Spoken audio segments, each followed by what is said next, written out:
무엇보다도 매울 신 뉴스 신세계. 먼저 매일매일 저와 함께하는 분이시죠. 저의 단짝 헬마우스 임경빈 작가 오셨습니다. 안녕하세요. 안녕하세요. 그리고 월요일은 임경빈 작가와 헬마와 제가 둘이 하는데요.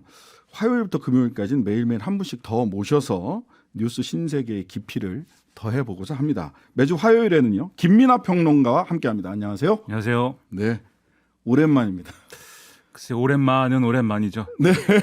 이게 방송에서는 이렇게 같이 이렇게 말씀 나눈 적이 없는데. 네, 맞아요. 사실 네. 오랜 인연이 있습니다. 짧게는 10년, 길게는 30년 전까지 네. 저하고 직접적인 인연이 아니라 그 사이에 있는 인물들이 굉장히 많아요. 100명 됩니다. 네. 그런데 어떻게 또 이런 데서 이렇게 뵙게 됐네요.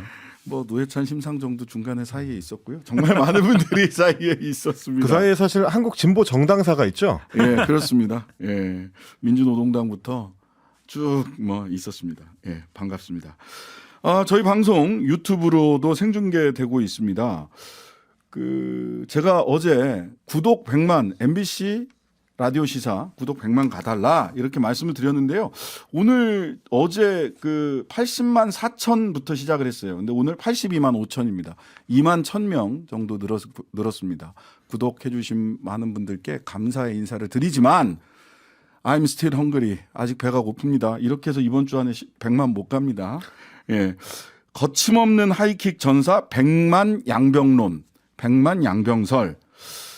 많이들 참여해 주시기 다시 한번 부탁드리겠습니다. 그리고요. 어제 뉴스공장 겸손은 힘들다 김어준 진행자가 공장장 김어준 씨가 본인이 2011년 MBC 라디오 프로그램 진행 당시 하차 과정을 얘기하면서 김장겸 사장 시절이라고 얘기했는데요. 확인해 보니까 김재철 사장 시절입니다. 헷갈릴만 합니다.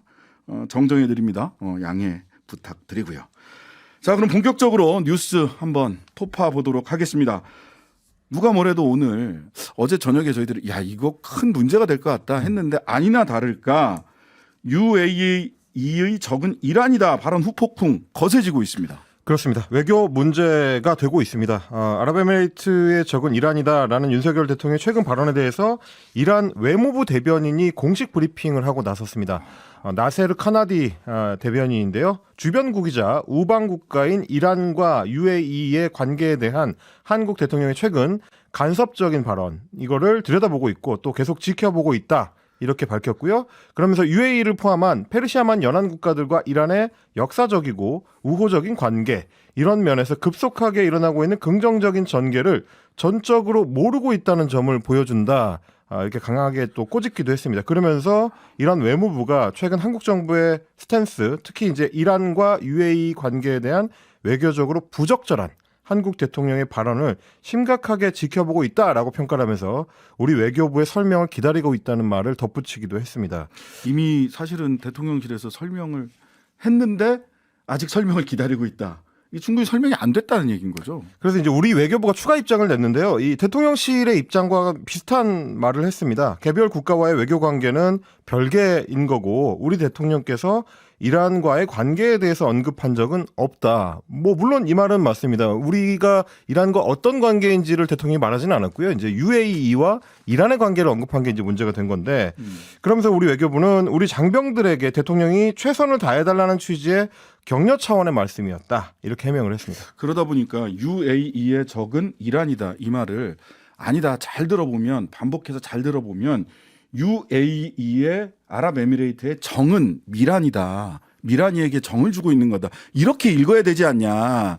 이란과의 우호적 관계를 위해서. 이란이요? 이런 이야기가 커뮤니티에서 돌아다닐 정도예요. 일단 김민하 평론가 현재 상황 어떻게 보고 계십니까? 유머 실력은 많이 안 느리신 것 같아요. 별로 근데 이제 저도 그런 생각은 들었습니다. 이게 지난번에 이제 바이든 날리면 그 사태처럼 그렇게 대응하면 안 되는데 그렇게 대응하면 정말 이제 최악이다 이렇게 생각을 했는데 일단 그렇게 얘기 못 하는 거죠. 대통령이 직접 발언하는 영상까지 다 있어가지고 이건 헷갈릴 수 있는 그런 발언도 아니거든요. 근데 대통령의 이런 가벼운 발언 때문에 국익이 훼손이 되고 있는 겁니다, 지금. 이건 예를 들면은 여러 가지 맥락이 있겠지만 이 과거에는 우리가 예를 들면 중동의 여러 국가들의 어떤 서로 대립하는 관계라든가 이런 정치적인 맥락을 종교적으로 해석하면 대충 그게 좀 맞아 들어갔어요. 그래서 네. 한쪽은 시아파 국가고 한쪽은 수니파 국가다 이렇게 얘기하면 그렇죠. 다 설명이 됐는데 뭐 꼭 그런 건 아니었습니다만. 근데 최근 상황은 굉장히 복잡합니다. 중동 정세라는 게. 뭐 이게 뭐 종교적인 갈등도 있지만 무슨 뭐 왕정이냐 공화정이냐 또는 이제 근본주의냐 세속주의냐 그리고 뭐 지정학적 위치 뭐 경제 관계 거기다 민족 갈등 다 묶여가지고 여기다가 최근에는 또 미국, 중국, 러시아가 이란 핵 합의 이후에 상당히 중동의 정세가 다 이제 흔들린 상황이잖아요. 네. 이 빈틈을 다 파고 들어가지고 완전히 옛날의 동지가 오늘날의 적이기도 하고 옛날의 적이 또 오늘날의 동지기도 하고 맞아요. 막 이러거든요. 그러면 우리 같은 처지에서 가장 좋은 것은 우리 대통령이 이런 중동 국가를 방문했을 때 이런 구체적인 이해관계는 거론은 안 하는 게 제일 좋은 맞습니다. 선택지고요.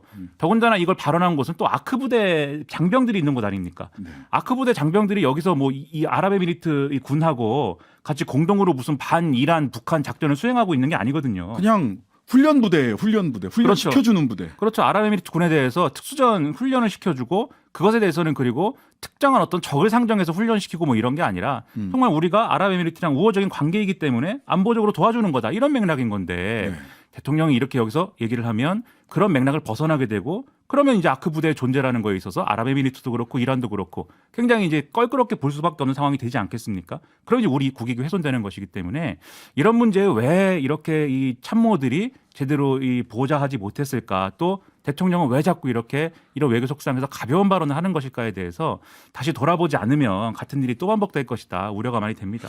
그래서 사실은 이제 오늘 이제 외교 관련된 전문가들이 지적을 했던 게 뭐냐면 사실 네. 이란 외무부 대변인의 발언 중에서 최근에 정세 변화를 읽지 못하고 있다라는 지적이 상당히 뼈아픈 대목인데요. 그러면서 totally unaware라는 표현을 썼어요. 그렇습니다. 이게 사실 좀 부끄러운 일이 창피한 일이죠. 근데 이제 외교 전문가들이 지적하는 거는 2019년을 전후해서 중동 특히 이제 페르시아만 중심의 정세가 좀 많이 변하고 있다. 지금 김민하 평론가가 지적해 주신 것처럼 예전처럼 단순하게 관계가 이제 정리가 되지 않고 예전 같으면 UAE하고 사우디아라비아가 형제 국가고 이란하고 대치하는 형국 뭐 이렇게 정리하기가 쉽지만 그 이후에는 2019년 이후에는 페르시아만 주변의 국가들이 이란하고 가능하면 관계를 좀 개선하고 싶어하는 노력들을 많이 합니다. 왜냐하면 그때 이제 이란의 공격 드론들이 사우디의 유전을 직접 공격해가지고 맞아요. 성공을 시키거든요. 그게 뭐 미국의 이제 기존의 어떤 해구선이라든지 보호가 아주 원만하게 작동하지는 않을 수도 있다는 걸 보여준 사건이기 때문에 그 이후로 가능하면은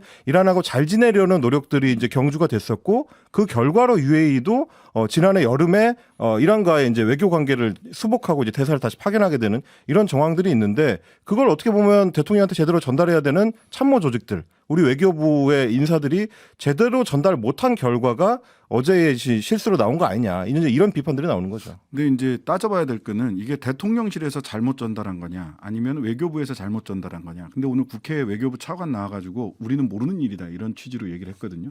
그럼 이제 세 번째 가능성은 대통령이 그냥 즉흥적으로 그 자리에서 막 얘기한 거냐. 세 가지 가능성이 있을 텐데 그중에 첫 번째 가능성 외교부에서 잘못 준비해줬다. 이거는 스스로 오늘 국회에서 외교부 차관이 모르는 일이다 이렇게 얘기를 해버려서 그럼 대통령실에서 잘못 준비해 준 거냐? 대통령이 즉흥적으로 발언을 한 거냐? 저는 맥락을 보면은 마지막 가능성이 제일 높다고 봅니다. 왜냐하면 대통령실 참모라는 사람들도 네, 뭐 월급을 많이 받을 텐데 그렇죠. 놀지 않을 거거든요. 그리고 이런 이벤트가 있을 때마다 어떻게든 일을 지금 집권 초기이기 때문에 어떻게든 일을 잘해가지고 눈도장 받고 싶지 네. 일을 태만히 해가지고 저거 일 못하는 사람이다 이런 평가 받고 싫을 거예요. 음. 그래서 이제 국면마다 제대로 일을 잘 해보자라는 취지로 보고서도 작성할 것이고 여러 가지 자료를 준비할 텐데 이게 이제 동영상 찍힌 거 보면은 이 윤석열 대통령이 어떤 준비된 원고를 가지고 낭독을 하거나 네. 또는 자료를 참고해서 발언하거나 이런 자리가 아닙니다. 그냥 얘기를 하는 자리거든요. 네. 그리고 이런 얘기를 하는 과정에서도 이 사전에 이 참모들이 아마도 이런저런 이제 나름대로의 뭐랄까요 주의라든가 그리고 이런 방향으로 말씀해야 된다라는 것들을 나름대로는 줬을 텐데 근데 그런 것들에 대해서 별로 대통령이 신경 쓰지 않은 거 아니냐는 느낌을 갖게 하는 그런 장면들이 있는 거거든요. 그러니까 왜 이렇게 신경을 안 쓰시는지 모르겠어요. 그래서 요거는 제가 볼 때는 마인드의 문제이다. 결국은 이 마인드는 바뀌어야 된다. 이렇게 생각이 됩니다. 이렇게 이제 참모가 챙겨주는 것도 신경 안 쓰는 게 반복되는 것 중에 하나가 남의 나라 국회 국가 경례하는 연주할 거예요. 때 이제 격리하는 거. 이번에도 그랬어요. 심지어는 UAE는 그 군인들을 제외하고는 군인들이 거수 경례하는 걸 제외하고는 다른 정부 인사들이나 국민들이 애국가 나올 때 그 나라 국가가 나올 때 경례 안 하거든요. 혼자 경례하고 계셨어요. 윤석열 대통령이 UAE 국가가 나오는데 그쪽 대통령도 경례를 안 하는데 이게 이제 가슴에 손을 얹고 계시더라고. 김민하 평론가가 지적한 그 대목인데요. 반복된다는 게 문제죠. 사실은 네. 지적이 비슷한 지적들이 매번 외교 관련된 행사가 있을 때마다 이 계속해서 나오는데도 불구하고 고쳐지지 않는다라는 거는 네. 참모전 같은 것들도 제대로 참조하지 않는다는 뜻이 아니겠느냐. 이제 이런 부분이 문제인 것 같고요. 그리고 아까 이제 김민하 평론가께서 지난번 바이든 날리면 논란 때처럼 가면 안 된다라고 이제 지적을 해주셨는데 근데 안 그러는 것 같아요. 아닌 것 같습니다. 오늘 이제 네. 국민의힘 여당 같은 경우는 도리어 UAE의 실질적인 적은 이란이다라는 취지로 방어에 나섰습니다. 오늘 국회 외통위 전체 회의가 있었는데 정진석 비대위원장이 직접 외교부 조현동 1차관한테 질의를 하면서 이렇게 얘기를 했습니다. 아랍 입장에서 가장 위협을 느끼는 나라가 어디냐? 중동에서는 이란 아니냐? 이렇게 여러 차례 질문을 거듭하니까 조 차관이 좀 곤란해하다가 뭐 그렇게 알려져 있다라는 애매한 답변을 합니다. 그랬더니 이제 조차관 얼마나 땀을 삐질삐질했을까. 그렇습니다. 그렇게 알려져 있다라는 건 뭐 당신은 그렇게 생각할 수도 있습니다. 뭐라는 그런 얘기죠. 얘기인 거죠. 왜냐하면 이 조차관은 나가서 이란 외교관도 만나야 될 사람이거든요. 그렇습니다. 지금. 이제 그러다 보니까 정진석 비대위원장이 이제 그 답변이 시원치 않다고 느끼고 계속해서 이제 질문을 합니다. UAE는 군사력도 이란을 견제하기 위해서 필요한 거다. UAE 국민들은 이란을 최대 위협 국가로 보고 있다. 적대적 인식을 갖고 있다. 그렇지 않느냐, 맞냐, 틀리냐 계속 이렇게 질문하니까 조 차관이 역시 마찬가지로 제가 외교부를 대신해 그렇다고 말씀드릴 수는 없지만 그렇다고 알려져 있다. 외교부를 대신 외교부 공식 입장이 아니네. 아니라는 얘기죠. 이것도 외교부가 양심에 따라서 얘기를 해야지. 아랍에미리트의 경우에는 제가 언론 보도를 통해서 본 것이긴 합니다만 네. 이란하고 경제적으로 상당히 밀접한 그런 밀접해요. 부분들이 있기 때문에 이 아랍에미리트 주민들이 뭐 이란을 굉장히 적대시한다 이런 거는 어떤 측면에서는 뭐 그런 부분이 있을 수가 있지만 전적으로 이렇게 얘기할 수는 없는 거거든요. 외교부가 제대로 된 설명을 해야지 여당 대표격 인물이 이렇게 얘기한다고 해서 여기에 맞춰가고 이러면 앞으로 오히려 더 문제가 커질 수 있기 때문에 자중했으면 좋겠습니다. 아랍에미리트 두바이에요. 이란 국민이 40만 명 있어요. 이란 국민이. 근데 그 적으로 상정한 나라 국민이 적으로 상정한 나라의 다른 그 두바이 수도격인 두바이에 40만 명이 산다는 게 이게 그 다른 무엇보다도 말이 됩니까? 해당 국가의 국민 감정이나 해당 국가의 안보 문제는 남의 나라가 규정해 줄 수 있는 문제가 아니기 때문에 네. 이런 건 좀 신중하게 이제 접근할 필요가 있지 않나 자, 싶습니다. 이 사태와 관련해서는 잠시 후 우리 김준영 전 국립외교원장과 조금 더 깊이 있게 외교 전문가의 이야기 들어보는 시간 갖도록 하겠습니다. 자, 두 번째 뉴스 김성태 전 쌍방울 회장 입국했습니다. 이재명 전화번호도 모른다 이런 얘기했어요. 그렇습니다. 오늘 오전에 인천공항을 통해서 입국을 했고요. 이미 이제 태국에서 국적기에 탑승한 직후에 이제 체포가 됐고 그리고 공항 도착 이후에는 곧바로 지금 수원지검으로 압송이 돼서 조사를 받고 있는 중입니다. 입국 전후 해가지고 쏟아지는 기자들의 질문에 이제 답변하는 모습이 인상적이었는데 직접 네. 내용을 좀 한번 들어보시겠습니다. 그 이재명 대표 모른다고 하셨는데 그 이재명 대표 변호인들 사회이사로 선임하신 이유가 있으세요? 검찰 조사에 성실히 임할게요. 네, 대납 의혹 같은 경우에도 아예 모르시는 건가요? 이재명 대표뿐만 아니라?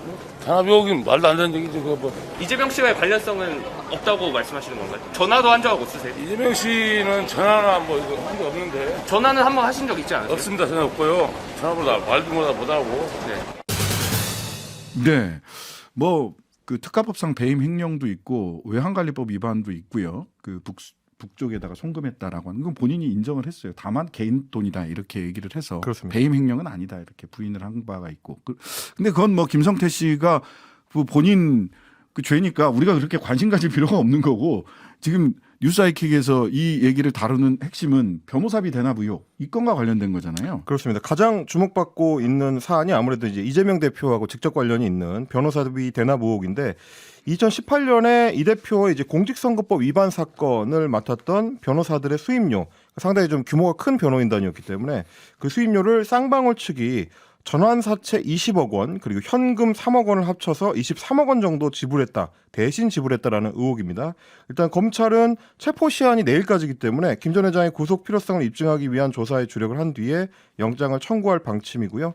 영장이 이제 발부될 가능성이 높다라고 지금 법조계에서는 이제 판단을 하고 있기 때문에 그 이후에 본격적인 수사가 시작될 걸로 보입니다. 법률가로서 저는 이 포인트에서 하나만 더.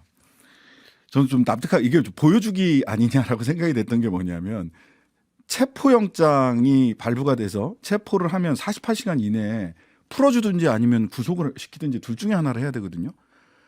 그러면 체포 시점을 언제로 하느냐? 가능하면 뒤로 뒤로 밀어야 검찰로서는 충분히 수사를 해서 구속영장 청구를 할 수 있어요. 인천 도착한 이후에 하는 인천 게 제일 도착한 이후에 일반적으로는 그렇거든요. 근데 국적기에 딱 타자마자, 왜냐하면 국적기에 들어오면 거기부터는 우리나라 땅이 되거든요. 국제법적으로는.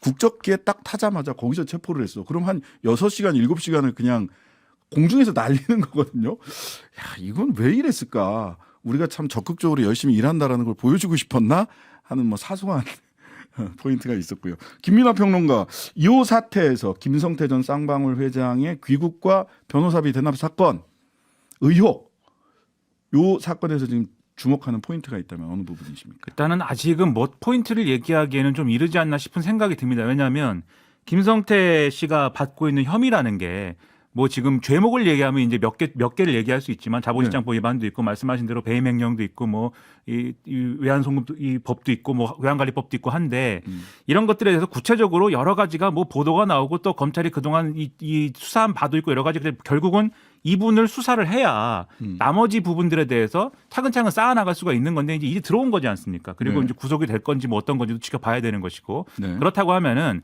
이분이 지은 죄가 있는 건 분명한 사실이에요. 여러 가지가 있는데 그것들에 대해서 수사를 하면서 결국은 민주당의 다른 인사들이라든가 이미 이제 들어가신 분이 있긴 하지만 네. 민주당의 다른 인사들이라든가 이재명 대표하고 연관성이나 이런 것들은 구체적으로 앞으로 밝혀지겠죠 있으면 네. 근데 그게 아닌 상황에서는 일단은 검찰이 수사하는 거를 지켜볼 필요가 있다는 생각이고 네. 이게 뭐 하나가 나올 때마다 예를 들면 민주당이 하나하나에 대해서 이 들어온 시점이라든가 들어오게 된 경위라든가 과정이라든가 하나하나 다 정치적인 맥락을 가지고 이제 뭐 파르르 뭐 이렇게 할 필요는 전혀 없다. 이걸 지켜보면서 앞으로 어떤 얘기가 나오는지에 대해서 그 팩트 그다음에 거기에 대한 대응 논리 이런 것들을 국민들에게 언론에게 성실히 설명하면 당연히 이것은 해소가 되는 문제로 가지 않을까 이렇게 생각을 합니다. 네. 헬마우스가 주목하는 포인트는요? 사실은 이제 민주당에서 주목하는 포인트이기도 한데 이재명 대표를 둘러싼 이제 수사에 대해서 민주당의 이제 법조계 출신 인사들이 얘기하는 게 공통적으로 이재명 대표가 직접적으로 만난 적이 없는 인사들을 중심으로 사건이 전개되고 있다. 이제 이런 얘기를 하더라고요. 네. 대장동 의혹 사건도 소위 말해 이제 대장동 일당들이랑 직접 뭐 이재명 대표가 이제 성남시장 재직 시절에 뭐 만나서 독대를 한다든지 아니면 뭐 통화를 해서 뭐 관련된 내용을 이제 논의한다든지 이런 정황이 이제 드러난 적은 없고 성남 FC 관련해서도 이제 사실 마찬가지고 이제 두성그룹이라든지 뭐 농협이라든지 관련 업체들의 이제 인사들과 이제 직접적으로 접촉을 해서 사안을 정리했다든지 이런 식의 이제 전개가 없다. 김성태 전 회장하고도 좀 마찬가지입니다. 그러다 보니까 이제 민주당 내부에서는 그러면 직접 대표가 매번 출석할 필요가 있는 거냐, 소환에 응해서 직접적으로 나가서 할 필요가 있는 거냐라는 불만 섞인 얘기들도 나오는데 김민하 평론가도 이제 늘 지적하시다시피 사실은 이 사안의 이제 파괴력이나 어떤 영향력을 줄이려면 그렇게 이제 뭐 가느니 마느니 출석을 하느니 마느니 어떻게 날짜를 조율하고 있느니 하는 거를 뭐 보도가 최대한 안 나오는 방향으로 정리하는 게 사실 말끔하긴 하거든요. 네. 그래서 자꾸 잡음이 나오는 양상으로 가면은 민주당이나 이재명 대표 입장에서도 사실 언론 지형상으로는 좋을 게 없다. 이제 그런 부분들을 아마 이제 고려하고 고민을 하지 않을까 싶긴 합니다. 지적하고 그다음에 예를 들면 짚어야 될 대목이 나오면 그것은 네. 분명하게 얘기를 해야 됩니다. 예를 들면 검찰이 정말 이분에 대해서 장난친다든지 네. 이분의 혐의를 가지고 막 언론 플레이 해가지고 이제 막 시작이 될 거예요. 그런 것들이 네, 네. 언론 플레이 해가지고 발언 하나하나에 대해서 뭐 의미부여를 한다든지 그런 것들은 팩트 체크를 분명하게 하고 이것은 이런 맥락이다라는 거를 분명히 설명할 필요가 있지만 처음부터 전반적으로 다 그렇게 깔고 가는 거는 오히려 국민들이 볼 때는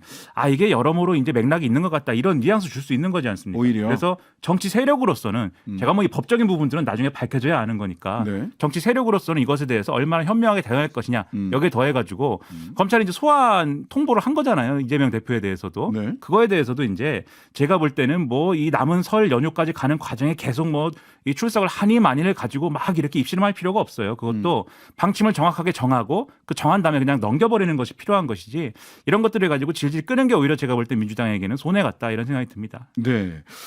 27일이냐 30일이냐 이런저런 얘기들이 나오고 있습니다. 다만 어제도 잠깐 말씀드렸습니다만 소환 통보는 반드시 가야 될 의무가 있는 것처럼 들리는데 이건 임의 수사이기 때문에 사실은 조사 일정 조율, 조사 일정 협의 이런 정도가 많은데 마치 무슨 뭐 안 나가면 큰 죄를 짓는 것처럼 이미 그렇게 구도가 짜여 있어요. 근데 거기에 대해서 또 파르르 하는 것보다는 담담하게 이미 한번 갔기 때문에 이렇게 가야 되지 않겠느냐라는 거고요.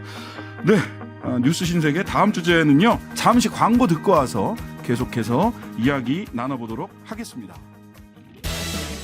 하루 종일 기다려지는 진짜 시사. 평일 저녁 6시 5분 신장식의 뉴스 하이킥.